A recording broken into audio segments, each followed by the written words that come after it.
Namo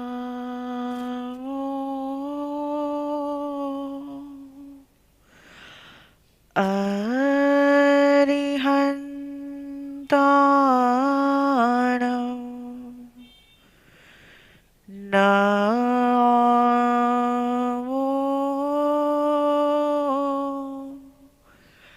Siddhanam.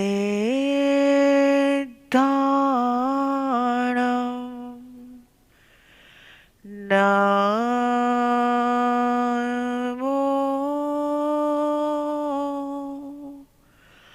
Aryanam.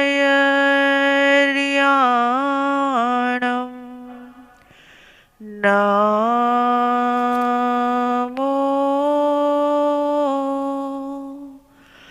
Uvajjayanam. Namo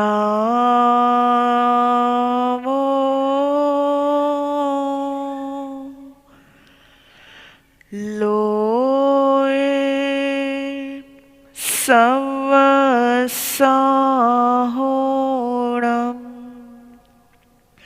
Eso Panchanamukaro Sauva Pavaparasano Mangalanam Cha Sauvesim Padhamam Havai Mangalam.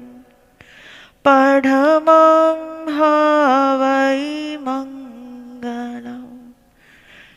शासनपति श्रवण भगवान महावीर स्वामी ने भावपूर्वक वंदन। असीम असीम उपकारी राष्ट्र संत परम गुरुदेवना चरणों में भावपूर्वक वंदन एवं सर्व उपकारीओ ने मारा भाव वंदन। एक आत्माना हृदयમાં જ્યારે આત્મ તત્વ માટે લક્ષ્ય જાગે છે, ધ્યેય જાગે છે, એના અંદરમાં એક ચિંતન જાગે છે કે મારો આ ભવ અને આ ભવ પૂરો થાય પછીનો મારો આવતો ભવ, એ મારા આવતા ભવમાં મને સદગતિ પ્રાપ્ત થશે કે દુર્ગતિ પ્રાપ્ત થશે.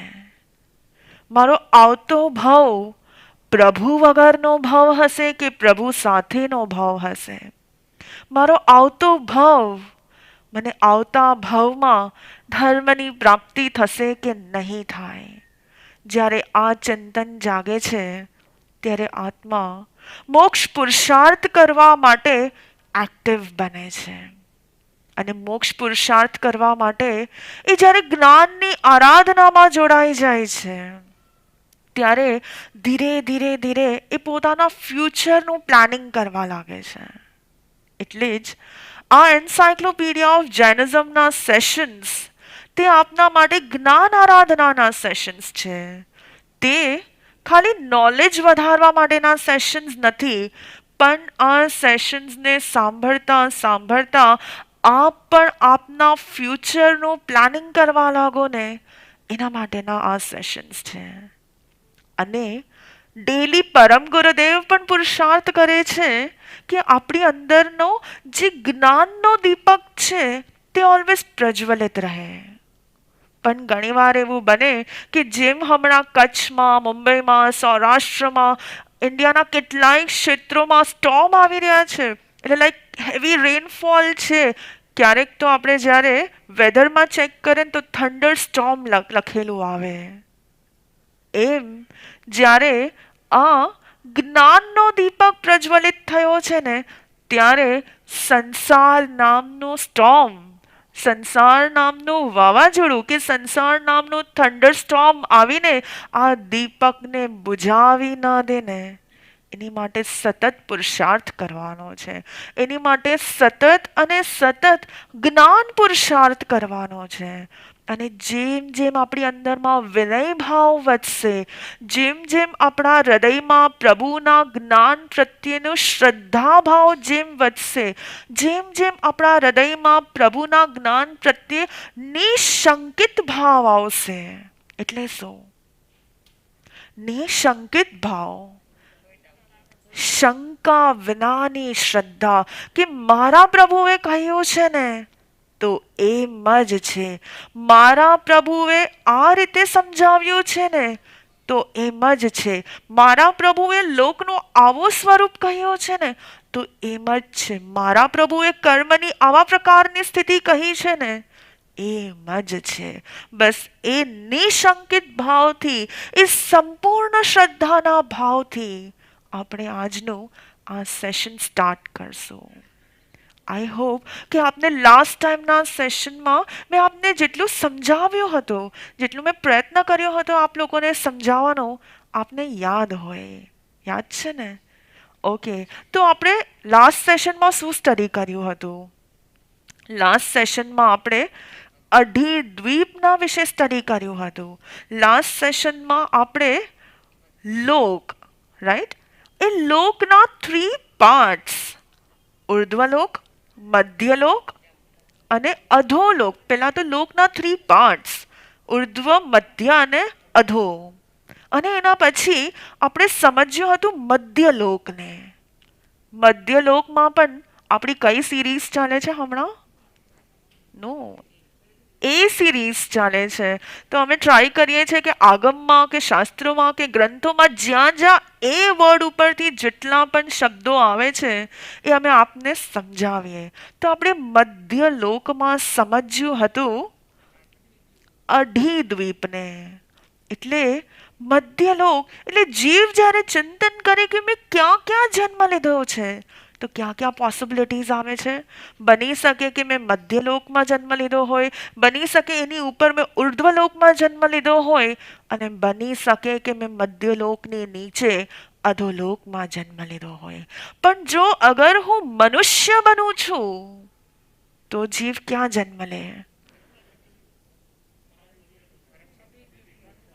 જો હું મનુષ્ય બનું છું તો મનુષ્યના ક્ષેત્ર કેટલા છે?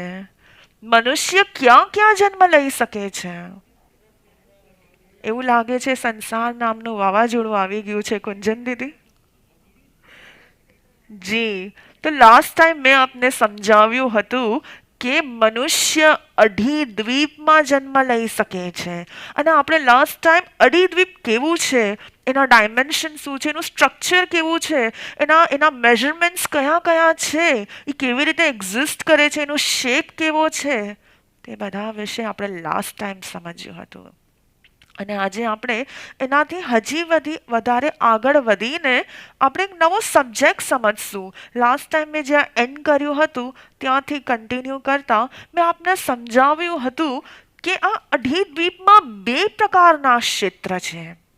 અઢીદ્વીપમાં 2 પ્રકારના ક્ષેત્ર છે. એક છે કર્મભૂમિ અને સેકન્ડ છે અકર્મભૂમિ. અગેન એ ફોર અકર્મભૂમિ. તો આજે આપણે અકર્મભૂમિ શું છે, અકર્મભૂમિમાં કોણ રહી શકે છે, અકર્મભૂમિમાં કોણ જન્મ લઈ શકે છે, અકર્મભૂમિ કેવી છે, અકર્મભૂમિના કેવા ટાઈપની સ્થિતિઓ છે, તેના વિશે આપણે સમજવાનો પ્રયત્ન કરશું. તો એ ફોર અકર્મભૂમિ. જેમ આપણે સમજ્યું કે અઢીદ્વીપ, અઢીદ્વીપમાં આ અકર્મભૂમિ ક્યાં ક્યાં આવે છે ને, આપણે એને સૌથી પહેલાં સમજશું. અકર્મભૂમિમાં સૌથી પહેલાં આપણે જંબુદ્વીપ જે છે, જ્યાં આપણે પ્રેઝન્ટલી કરન્ટલી રહીએ છીએ, એ ક્ષેત્રને આપણે સમજવાનો પ્રયત્ન કરશું. કે જેમ આપ જુઓ છો કે સેન્ટરમાં શું છે, જંબુદ્વીપ છે. અને એ જંબુદ્વીપના જે આખું એક સર્કલ છે એને અલગ અલગ અલગ પાર્ટ્સમાં ડિવાઈડ કરવામાં આવ્યો છે.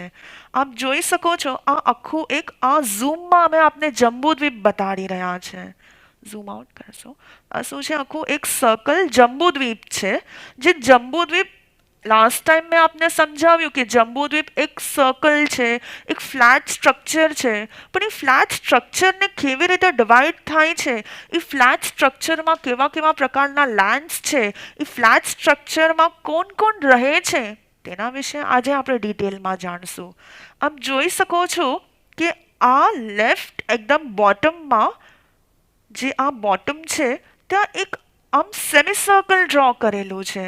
તો આ જે સેમી સર્કલ છે એને ભરત ક્ષેત્ર કહેવાય છે.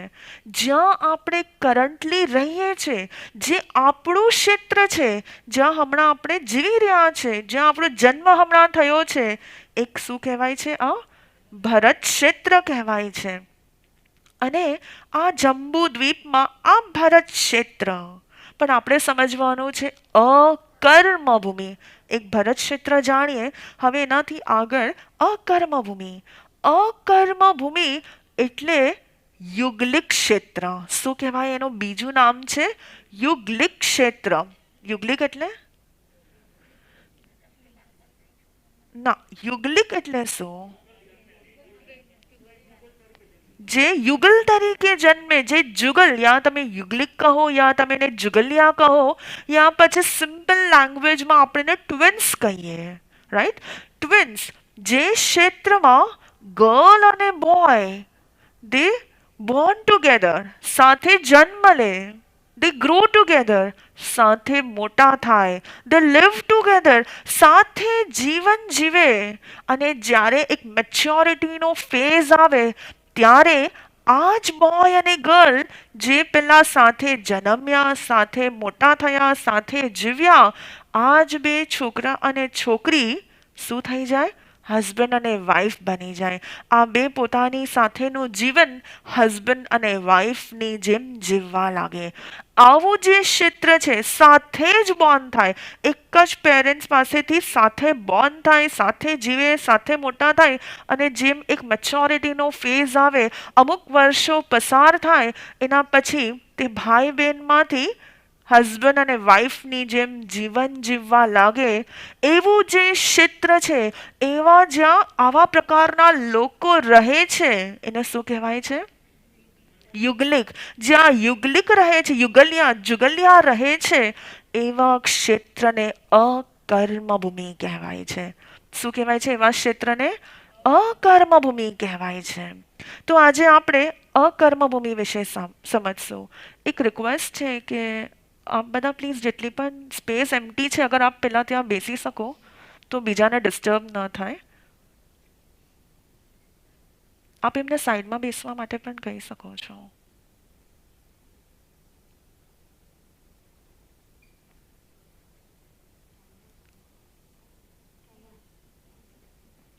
તો આપણે આ યુગલિક ક્ષેત્ર વિશે સમજશું. તો જે અકર્મભૂમિ, અકર્મભૂમિમાં કોણ રહે? જુગલિયા રહે. તમે ઘણીવાર સાંભળી છે બધી ડેફિનેશન્સ. અકર્મભૂમિ એટલે જુગલિયા. જ્યાં કલ્પવૃક્ષ હોય, એટલે જે જીવો પોતાનું જીવન કલ્પવૃક્ષના આધારે નિર્વાહ કરતા હોય. ગઈકાલે ગુરુદેવે એમના પ્રવચનમાં 3 વર્ડ્સ કયા હતા? કોને યાદ છે? ગઈકાલે ગુરુદેવે કર્મભૂમિ માટે 3 વર્ડ્સ સમજાવ્યા હતા. અસી, મસી અને કૃષિ. અસી એટલે જ્યાં વેપન્સ હોય એને અસી કહેવાય. મસી એટલે કલમ, જ્યાં લેખન વિધિ હોય એને મસી કહેવાય. અને કૃષિ એટલે ખેતી, એગ્રીકલ્ચરલ, ફાર્મિંગ, એને શું કહેવાય? કૃષિ. જ્યાં અસી, મસી અને કૃષિ આ 3 પ્રકારની જીવન વ્યવસ્થા નથી, જ્યાં આ 3 પ્રકારની જીવન વ્યવસ્થા નથી, એવા ક્ષેત્રને અકર્મભૂમિ કહેવાય છે. એટલે ત્યાંના લોકો પોતાના જીવન નિર્વાહ માટે, જે તમને બધાને, આપણને બધાને બહુ ગમે, કોઈ કામ જ ન કરવું પડે અને એમ બધું ફ્રીમાં મળી જાય, એવું ક્ષેત્ર કયું છે? અકર્મભૂમિ. એવું કહેવાય કે કલ્પવૃક્ષ એટલે કે ફ્રી ટ્રી.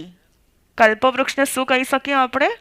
Free tree. એટલે કે જેની પાસેથી આપણને બધું જ ફ્રીમાં મળે. તમે ત્યાં વિશ કરો કે મને ક્લોથ્સ જોવે છે તો તમને ક્લોથ્સ મળી જાય. તમે એની આગળ વિશ કરો કે મને ખાવાનું જોવે છે તો તમને ખાવાનું મળી જાય. તમે એની આગળ જઈને વિશ કરો કે મને કંઈક મ્યુઝિક સાંભળવું છે તો મ્યુઝિક સાંભળવા મળી જાય. એવા પ્રકારના જેના પુણ્ય છે, જેને કોઈ પણ પ્રકારનું કામ નથી કરવું પડતું, જેને કોઈ પણ પ્રકારનું બિઝનેસ કે જોબ કે હાર્ડવર્ક કાંઈ કરવું નથી પડતું, એવા ક્ષેત્રને શું કહેવાય છે? અકર્મભૂમિ કહેવાય છે.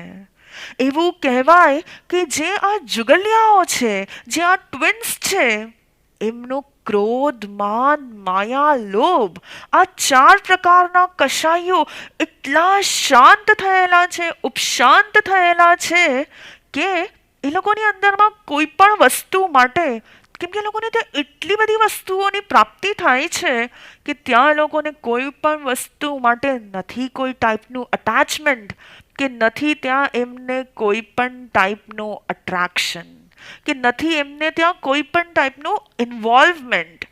અટેચમેન્ટ ફ્રી, ઇન્વોલ્વમેન્ટ ફ્રી જે જીવન જીવે છે. શું કામ? એવું શું કામ? ત્યાં કેમ કે બધું જ મળે છે.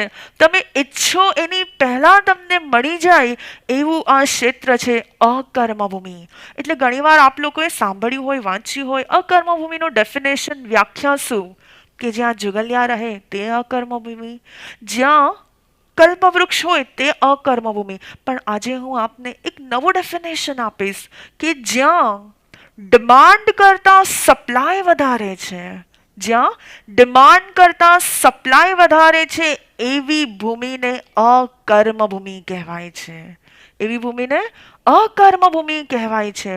પણ આ એક પોઝિટિવ પોઈન્ટ છે આ ક્ષેત્રનું, પણ સાથે સાથે આ ક્ષેત્રના અમુક લેક પોઈન્ટ્સ પણ છે કે આ ક્ષેત્રમાં ક્યારે પણ ધર્મ નથી હોતો. કેમ કે કોઈ પણ વ્યક્તિને ધર્મ કરવાનું મન ક્યારે થાય? ક્યારે મન થાય? હા, કોઈક તકલીફ આવે ત્યારે. એક હ્યુમન સાયકોલોજી છે કે ક્યાંક આપણે લાઈફમાં બેક થઈએ, કે લાઈફમાં કોઈક પ્રોબ્લેમ્સ આવે એટલે આપણને ઇમિડિયેટ કોનું શરણું આપણે લેવાનું વિચારીએ? ધર્મનું શરણ લેવાનું વિચારીએ. પણ આ એવા પ્રકારના જીવો છે કે જ્યાં એમને કોઈ પણ પ્રકારની તકલીફ જ નથી, જ્યાં એમને કોઈ પણ પ્રકારનું દુઃખ નથી, એટલા બધા પુણ્યોનો એ લોકોની પાસે સ્ટોક છે. એન્ડ મોર ઓવર એ લોકોના કશાયો પણ એટલા શાંત છે કે એ લોકો પોતાના પુણ્યને મલ્ટીપ્લાય જ કરતા રહે છે. પણ પુણ્ય મલ્ટીપ્લાય કરવાનો એની પાસે ચાન્સ છે, પણ કર્મને નિર્જરા કરવાનો કોઈ ચાન્સ નથી. એવું જે ક્ષેત્ર છે એ છે અકર્મભૂમિ, જ્યાં ધર્મ એક્ઝિસ્ટ જ નથી કરતો, જ્યાં કોઈ દિવસ કોઈ સાધુ સાધ્વીજી ન હોય, એવું ક્ષેત્ર છે આ અકર્મભૂમિ. ઘણાને એમ થાય, જ્યારે અકર્મભૂમિનું વર્ણન થતું હોય ત્યારે ઘણાને મન થાય, કાશ હું પણ અકર્મભૂમિમાં બોર્ન થઈ જાઉં, કાશ મારો જન્મ પણ અકર્મભૂમિમાં થાય. પછી મારે કોઈ પણ પ્રકારનું હાર્ડવર્ક નહીં કરવું પડે, મારે કોઈ પૈસા કમાવા નહીં જવું પડે. પણ સાથે સાથે યાદ રાખવાનું છે કે આ એવી ભૂમિ છે જ્યાંથી મોક્ષ જ નથી, જ્યાંથી જીવને કોઈ પણ સમયે ધર્મની પ્રાપ્તિ ન થાય એવા પ્રકારનું આ અહીંયાનું જીવન હોય છે. પણ ત્યાં સુખ જ છે, પણ સુખની સાથે સત્ય નથી. એવું કહેવાય કે આ ક્ષેત્રમાં રહેતા જીવો તે આઈધર મિથ્યાત્વી પણ હોઈ શકે ઓર સમકિતી પણ હોઈ શકે. મિથ્યાત્વી એટલે કે રોંગ બિલીફ વાળા, રોંગ વિઝન વાળા, અને સમકિતી એટલે right vision and right belief વાળા. પણ સમકિતી હોવા છતાં પણ તે જીવો કોઈ પ્રકારના ધર્મને ફોલો નથી કરી શકતા. એટલે આપણે જોશું કે જ્યોગ્રાફીમાં આવું ક્ષેત્ર ક્યાં આવે છે? શું આપણા આત્માએ અહીંયા જન્મ લીધો હશે કે નહીં લીધો હોય? શું લાગે છે પ્રાર્થવી? લીધો હશે કે નહીં લીધો હોય? પ્રભુ કહે છે કે અનેકો વાર જન્મ લઈ લીધો છે. તો પણ જ્યારે આપણે એનું વર્ણન સાંભળીએ ને ત્યારે આપણા અંદરમાં એક ફેન્ટસી આવે, અરે કેવું હશે, શું હશે, મારે પણ આ ક્ષેત્રને જોવું છે, મારે પણ એકવાર ત્યાં જવું છે. પણ પ્રભુ કહે છે કે હે જીવ, તારા આત્માએ અનેકો અનેકો વાર જુગલ્યા તરીકે જ ત્યાં જન્મ લઈ લીધો છે. તું તારા દરેક ભાવોને શાંત કરીને તું માત્ર લોક સ્વરૂપની ભાવના ભાવ, અને કેમ તું આ જન્મ મરણના પરિભ્રમણમાંથી મુક્ત થઈ શકે ને એની ભાવના ભાવવાની છે. તો આ છે આપણું જંબુદ્વીપ. જંબુદ્વીપમાં કેટલા ક્ષેત્ર છે? કોને ખબર છે? દ્વીપનું. સૌથી પહેલા જંબુદ્વીપને આપણે ડિવાઈડ કરશું અકર્મભૂમિ એન્ડ કર્મભૂમિ. તો હવે આમાંથી અકર્મભૂમિના ક્ષેત્રો કયા કયા છે એને આપણે સમજશું. સૌથી બોટમમાં મેં આપને કહ્યું કે આ શું છે? ભરત ક્ષેત્ર. હવે ભરત ક્ષેત્રની ઉપર જ એક હેમવાઈ ક્ષેત્ર છે. શું છે? હેમવાઈ. આ જે હેમવાઈ ક્ષેત્ર છે તે અકર્મભૂમિનું ક્ષેત્ર છે. જેવું આપણું ભરત ક્ષેત્ર છે જે એકદમ સાઉથમાં બોટમમાં છે એનાથી જ આઈડેન્ટિકલ, એકદમ એના જેવું આઈડેન્ટિકલ ક્ષેત્ર બીજું કયું છે? એરવત ક્ષેત્ર. જે આ સાઉથમાં છે એમ આ એકદમ ટોપમાં નોર્થમાં છે. અને આખું વચ્ચેનું જે પોર્શન છે તે શું છે?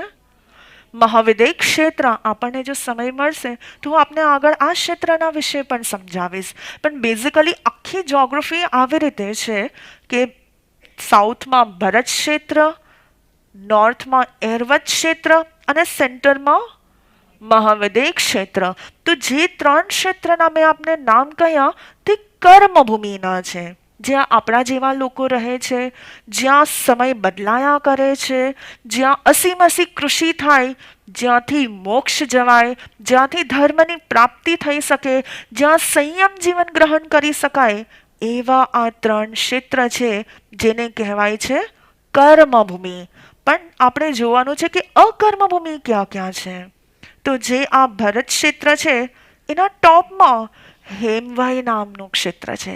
અને જ્યાં એરવત ક્ષેત્ર છે એના બોટમમાં, એની એક્ઝેક્ટ નીચે હિરણવઈ નામનું ક્ષેત્ર છે. હેમવઈની ઉપર હરિવાસ અને હિરણવઈની નીચે રમ્યકવાસ. અગેન આ હરિવાસ અને રમ્યકવાસ તે બંને પાછા અકર્મભૂમિના ક્ષેત્ર છે. આનું આપને થોડુંક ડિફિકલ્ટ પડતું હશે, but this is just geography કે ક્યાં ક્યાં કેવી રીતે અકર્મભૂમિના ક્ષેત્રોને ડિવાઈડ કરવામાં આવ્યો છે. અને આપ જોઈ રહ્યા છો આ સેન્ટરમાં શું છે જે આટલું મોટું સર્કલ બનાવ્યું છે. શું છે આ સેન્ટરમાં? મેરુ પર્વત. તો મેરુ પર્વતના નોર્થમાં અને મેરુ પર્વતના સાઉથમાં અગેન આ બે અકર્મભૂમિના ક્ષેત્ર છે જેને કહેવાય છે ઉત્તર કુરુ અને દેવકુરુ. તો આખા આ જંબુદ્વીપમાં હેમવઈ, હિરણ્યવઈ, હરિવાસ, રમ્યકવાસ, દેવકુરુ, ઉત્તર કુરુ કેટલા ક્ષેત્ર થયા? ટોટલ 6 અકર્મભૂમિના ક્ષેત્ર છે. કેટલા છે? શેમાં? જંબુદ્વીપમાં ટોટલ 6 આવા ક્ષેત્ર છે. અને જંબુદ્વીપમાં ટોટલ કર્મભૂમિના ક્ષેત્ર કેટલા થયા? 3. કોને નામ યાદ રહી ગયા છે? જી, ભરત ક્ષેત્ર, એરવત ક્ષેત્ર અને મહાવિદ્ય ક્ષેત્ર. અને અકર્મભૂમિના 6 મે બી આપને નામ ટફ પડશે. હેમવઈ, હિરણ્યવઈ, હરિવાસ, રમ્યકવાસ, દેવકુરુ, ઉત્તર કુરુ. એટલે ટોટલ 6 અને 3 આખું આ જંબુદ્વીપ આનાથી બનેલું છે. અને સેન્ટરમાં છે મેરુ પર્વત. બરાબર. તો જંબુદ્વીપમાં આપણે જોયું કે 6 અકર્મભૂમિના ક્ષેત્ર અને 3 કર્મભૂમિના ક્ષેત્ર. તો હવે આ ડિટેલ્ડ ડાયગ્રામ છે. પેલા આપણે ખાલી એક જંબુદ્વીપનો ડાયગ્રામ જોયું. તો જે આ સેન્ટરમાં છે એ જંબુદ્વીપ છે. જંબુદ્વીપ પછી શું આવે છે? લાસ્ટ ટાઈમ આપણે સ્ટડી કર્યું હતું કે જંબુદ્વીપ પછી શું આવે? લવણ સમુદ્ર. લવણ સમુદ્રમાં પછી એના પછી શું આવે? ગાતકી ખંડ. હવે ગાતકી ખંડ પણ જંબુદ્વીપ જેવું છે એવું જ આ ક્ષેત્ર છે. કયું? ગાતકી ખંડ. ગાતકી ખંડમાં પણ કર્મભૂમિ છે અને અકર્મભૂમિ છે. આપણે જોયું હતું કે જંબુદ્વીપ 1 લાખ યોજનનું છે. અને જેમ જેમ આપણે આગળ વધીએ છીએ એના મેઝરમેન્ટ્સ પણ શું થતા જાય છે? ડબલ ધ મેઝરમેન્ટ્સ થાય છે. તો જે આપણે આ ફર્સ્ટ સર્કલ, સેકન્ડ સર્કલ અને થર્ડ સર્કલ જે દેખાય છે એ કયું ક્ષેત્ર છે? ગાતકી ખંડનું ક્ષેત્ર. અને આ ગાતકી ખંડના ક્ષેત્રમાં આપણે જોશું જેમ જંબુદ્વીપમાં એક મેરુ પર્વત છે, એક મહાવિદ્ય ક્ષેત્ર છે, એમ ગાતકી ખંડમાં આપણે જોયું હતું લાસ્ટ ટાઈમ કે લેફ્ટ ગાતકી ખંડ એન્ડ રાઈટ ગાતકી ખંડ. એટલે કે પશ્ચિમ ગાતકી ખંડ અને પૂર્વ ગાતકી ખંડ. તો અગેન ગાતકી ખંડમાં બે પ્રકારના મેરુ પર્વત છે, ટુ મેરુ પર્વત છે. આપણે જોશું આ ડાયાગ્રામમાં કે લેફ્ટમાં અને રાઈટમાં આ સેમ સર્કલ છે, પણ આ સેમ સર્કલમાં સેમ આ જે સર્ક્યુલર ડાયાગ્રામ છે એમાં બે જગ્યાએ એક લેફ્ટમાં અને એક રાઈટમાં મેરુ પર્વત બતાડ્યું છે. તો જેમ અહીંયા મેરુ પર્વત છે તો એના જેમ સેન્ટરમાં જંબુદ્વીપમાં મેરુ પર્વતના લેફ્ટ અને રાઈટમાં મહાવિદ્ય ક્ષેત્ર છે, એમ અહીંયાના સેન્ટરમાં મેરુ પર્વત અને એના લેફ્ટ અને રાઈટમાં શું છે? મહાવિદ્ય ક્ષેત્ર. અગેન અહીંયા સેન્ટરમાં મેરુ પર્વત અને એના લેફ્ટ અને રાઈટમાં મહાવિદ્ય ક્ષેત્ર. એના બોટમમાં ભરત ક્ષેત્ર અને ટોપમાં એરવત ક્ષેત્ર. બે ભરત ક્ષેત્ર, બે એરવત ક્ષેત્ર અને બે મેરુ પર્વત અને બે મહાવિદ્ય ક્ષેત્ર. તો જે મેઝરમેન્ટ્સ ડબલ થાય છે એમ જેટલા ક્ષેત્ર જંબુદ્વીપમાં છે એનાથી ડબલ થાય છે ગાતકી ખંડમાં. તો અગર આપણે 3 ક્ષેત્ર કર્મભૂમિના જોયા હોય શેમાં? જંબુદ્વીપમાં. તો ગાતકી ખંડમાં કેટલા થશે? કયા કયા? કોણ કેલ્ક્યુલેટ કરીને કહી શકે? બે મહાવિદ્ય, બે ભરત અને બે એરવત. તો અગર આપણે 6 અકર્મભૂમિના ક્ષેત્ર જોયા જંબુદ્વીપમાં તો ગાતકી ખંડમાં કેટલા થશે? કેટલા થશે? 12. બરાબર. જેમ મેં આપને પહેલા નામ કયા એ જ સેમ નેમના બે બે બે બે ક્ષેત્ર. એવી રીતે જ ગાતકી ખંડ પછી શું આવે? કાળોદદી સમુદ્ર. અને કાળોદદી સમુદ્ર પછી શું આવે છે? પુષ્કર દ્વીપ. તો પુષ્કર દ્વીપનું પણ ડાયમેન્શન એનું જે મેઝરમેન્ટ છે ઇઝ અગેન ડબલ છે. અને એના ક્ષેત્ર પણ જેમ ગાતકી ખંડમાં ડબલ છે એમ અહીંયા પણ બધું ડબલમાં છે. તો આની પહેલાની સ્લાઇડ આપણે જોશું, જેમ આપણે જોયું કે મહાવિદ્ય ક્ષેત્ર કેટલા છે ટોટલ? હવે કરવા જઈએ તો કેવી રીતે? જંબુદ્વીપમાં 1, પછી 2 ઇન ગાતકી ખંડ એન્ડ પુષ્કર દ્વીપ, એટલે ટોટલ 5 મહાવિદ્ય ક્ષેત્ર. પછી ભરત ક્ષેત્ર કેટલા થયા? 5 ભરત ક્ષેત્ર અને 5 એરવત ક્ષેત્ર. એવી રીતે જ જે આપણે અકર્મભૂમિ વિશે સમજ્યું તો એનું પણ કેલ્ક્યુલેશન કરવા જઈએ 6, 12 અને 12. ટોટલ શું થશે કાઉન્ટ? 30. ઇટ્સ ડિફિકલ્ટ, થોડુંક આપને સમજવામાં સમય જશે, પણ આપણી પાસે સમય ઓછો છે તો હું આપને ઇન શોર્ટ સમજાવી રહી છું કે 30 અકર્મભૂમિના ક્ષેત્ર છે આખા અઢીદ્વીપમાં, જ્યાં જુગલ્યા રહી શકે છે. અને 15 કર્મભૂમિના ક્ષેત્ર છે જ્યાં આપણા જેવા મનુષ્ય રહી શકે છે, જે મનુષ્ય ધર્મની પ્રાપ્તિ કરી શકે, જે મનુષ્ય ભવિષ્યમાં મોક્ષમાં જઈ શકે, જે મનુષ્યને ક્યારેક ને ક્યારેક સંયમીના દર્શન થઈ શકે એવા ક્ષેત્ર કેટલા છે? 15. અને અકર્મભૂમિના ક્ષેત્ર કેટલા છે? 30. તો આ થયું આપણું A ફોર અકર્મભૂમિ.